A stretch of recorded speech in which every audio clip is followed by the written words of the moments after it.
Shalom, shalom, soyez abondamment bénis au nom puissant de notre Seigneur et Sauveur Jésus-Christ.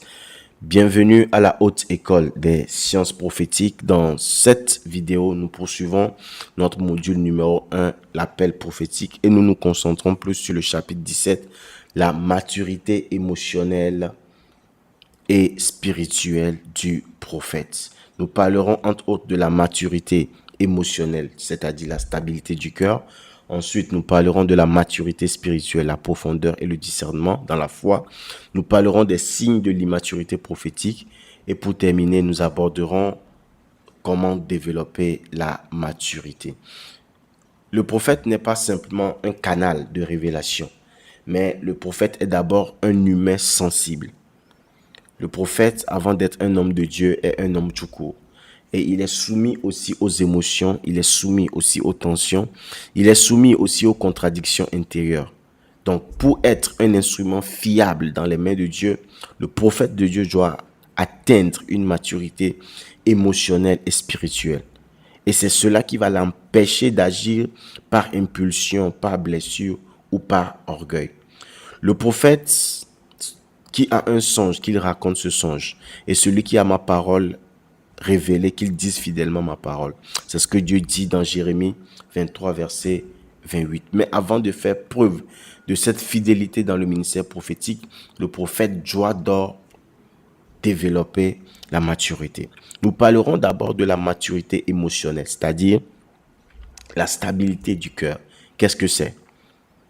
En première position, être mature émotionnellement, c'est savoir gérer les blessures, c'est-à-dire le rejet, les accusations, les incompréhensions.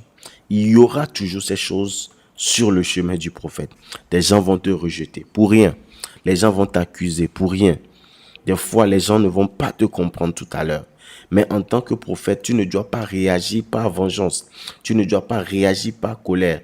Mais tu dois réagir par pardon. C'est pourquoi dans Luc, chapitre 23, verset 34, il est dit, Père, pardonne-leur. Donc le prophète, chaque temps, doit demander le pardon pour les choses qu'il a en face de lui. La maturité émotionnelle consiste aussi à savoir gérer l'échec. Vous savez, l'échec ne détruit pas le prophète, mais l'échec l'enseigne. Le prophète doit savoir apprendre de ses erreurs. Il doit savoir se relever de là où il est tombé sans culpabilité et poursuivre le chemin. Alors, la maturité émotionnelle, c'est aussi savoir gérer le succès. Parfois, le succès monte à la tête des personnes. Et c'est au moment de grande victoire que beaucoup de personnes tombent. Le prophète doit savoir rester humble et dépendant de Dieu.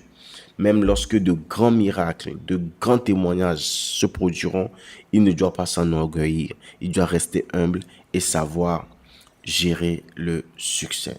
La maturité émotionnelle, c'est aussi savoir attendre. Le prophète ne doit pas courir derrière la renommée. Il ne doit pas courir derrière la popularité. Il ne doit pas courir derrière les opportunités ou les plateformes.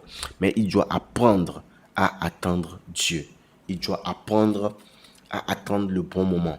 Il doit apprendre à attendre quand c'est le moment de Dieu d'avancer ou quand c'est le moment de Dieu d'attendre. Alors, la maturité spirituelle. Nous venons de parler de maturité émotionnelle. Maintenant, nous parlons de maturité spirituelle. La maturité spirituelle, c'est-à-dire la profondeur et le discernement dans la foi. Un prophète est mature spirituellement lorsqu'il a d'abord la connaissance de Dieu plus que des dons de Dieu. C'est-à-dire le prophète mature valorise la présence de Dieu plus que les manifestations de Dieu. C'est-à-dire le prophète doit d'abord s'intéresser à qui Dieu est et non à ce que Dieu a. Parce que celui qui s'intéresse à ce que Dieu a peut avoir les manifestations de Dieu sans avoir Dieu. Mais celui qui s'intéresse à qui Dieu est aura Dieu et ses manifestations. C'est pourquoi Psaume 103, verset 7 dit, Moïse connaissait les voies de Dieu. Le prophète doit chercher à connaître la voix de Dieu. Il doit avoir une vie d'écoute constante.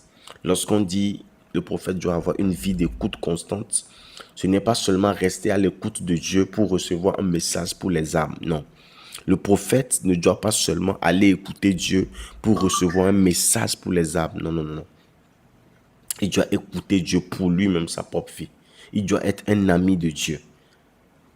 Et c'est parce que Abraham était un ami de Dieu que Dieu dit dans Genèse 18, 17, cacherai-je à Abraham ce que je vais faire?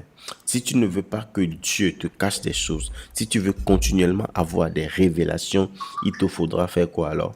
Il te faudra avoir une intimité avec le Seigneur. Alors, pour continuer, la maturité spirituelle du prophète consistera à atteindre un niveau de discernement des temps et des personnes. Le prophète doit savoir quand parler, comment parler et à qui parler. Le prophète doit savoir quand parler, comment parler et à qui parler. C'est très, très, très important. Il ne doit pas parler n'importe quand, n'importe comment ou à n'importe qui. Il doit discerner les temps et les personnes. C'est très, très, très important. La maturité spirituelle aussi consiste au détachement des réactions humaines. Le prophète ne prophétise pas pour plaire ou choquer. Non, non, non. Le prophète n'a pas d'arrière-pensée lorsqu'il prophétise. Il prophétise uniquement par obéissance à Dieu, seul. Même si sa prophétie plaît à quelqu'un, même si sa prophétie choque quelqu'un, ce n'est pas le but recherché par le prophète. Le but recherché par le prophète, c'est de délivrer la parole que Dieu lui a donnée pour que cette parole fasse son effet. C'est tout. Alors, nous ne devons pas être conduits par les sentiments des personnes.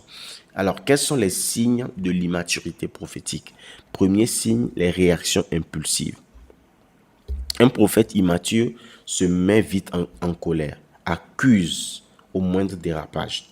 Deuxième signe, un prophète immature a besoin constant de reconnaissance. Tout ce qu'il fait, il veut qu'on le voie, il veut la popularité, il veut se faire voir. Troisième signe d'un prophète immature, c'est que ses prophéties sont toujours centrées sur lui-même. Il est égocentrique dans ses prophéties ou sur ses émotions. S'il est content, il prophétise, il bénit. S'il n'est pas content, il maudit. Ça, c'est l'immaturité. Et un prophète immature est inconstant dans sa vie spirituelle. Et un prophète immature a la confusion entre la voix de Dieu et les blessures personnelles. Au lieu d'entendre Dieu pour prophétiser, il se base sur ses propres blessures et il prophétise selon ses propres émotions. Et cela n'est pas bien pour le prophète de Dieu. Alors, comment développer la maturité? Pour développer la maturité, premièrement, vous devez vivre une profonde vie de prière. C'est-à-dire, vous ne devez pas seulement prophétiser pour les autres. Non, non, non, non. Vous devez aussi chercher à recevoir la parole de Dieu pour votre propre transformation. C'est très important. Le prophète ne se concentre pas que sur les âmes, mais il faut que lui-même soit transformé pour être un outil de transformation dans les nations et dans les peuples. C'est très, très, très important. Pour développer la maturité, vous avez aussi besoin d'accompagnateurs spirituels, un mentor, un pasteur, un accompagnateur qui va vous aider à vous guérir de vos blessures et grandir spirituellement. Donc ça, c'est très, très, très important d'avoir une personne, un leader, un mentor qui t'accompagne spirituellement en tant que prophète de Dieu. Et il est aussi important pour grandir, pour développer la maturité, il faut cultiver le fruit de l'esprit. Et la Bible dit que le fruit de l'esprit, c'est l'amour, la joie, la paix, la maîtrise de soi, selon Galates 5, versets 22 à 23. Le prophète doit travailler sur lui-même pour porter le fruit de l'esprit. Et développer toujours sa maturité, c'est se laisser façonner par les saisons difficiles. Les déserts, les épreuves, les silences de Dieu forment le caractère du prophète. Lorsque tu traverses les moments difficiles, il faut apprendre ce que Dieu veut t'enseigner et il faut apprendre aussi à aller de l'avant. Alors, pour évaluation personnelle, la question est de savoir, est-ce que tu es mûr dans tes émotions et dans ta foi? Comment est-ce que tu réagis au rejet? Est-ce que tu pardonnes facilement? Est-ce que ton identité dépend de la reconnaissance des autres? C'est-à-dire, c'est les gens qui influencent ta personnalité. Est-ce que tu prends le temps d'écouter Dieu avant d'agir? Est-ce que c'est la voix de Dieu ou la voix de tes émotions qui parle au travers de toi? Donc, dans la prière et dans la méditation, nous allons répondre à ces questions. Maintenant, nous allons prier. Nous allons demander à Dieu de mûrir dans nos cœurs et dans nos esprits la maturité prophétique. Répète avec moi. Seigneur, je te donne mes émotions, mes blessures, mes faiblesses. Délivre-moi des réactions charnelles, des dépendances affectives, des besoins de gloire humaine. Remplis-moi de ton esprit. Transforme mon cœur. Stabilise mes pensées. Enseigne-moi à aimer, à pardonner, à écouter et à attendre. Que je sois un prophète mûr, doux, ferme et guidé par toi seul. Au nom de Jésus. Amen. Alors soyez abondamment bénis.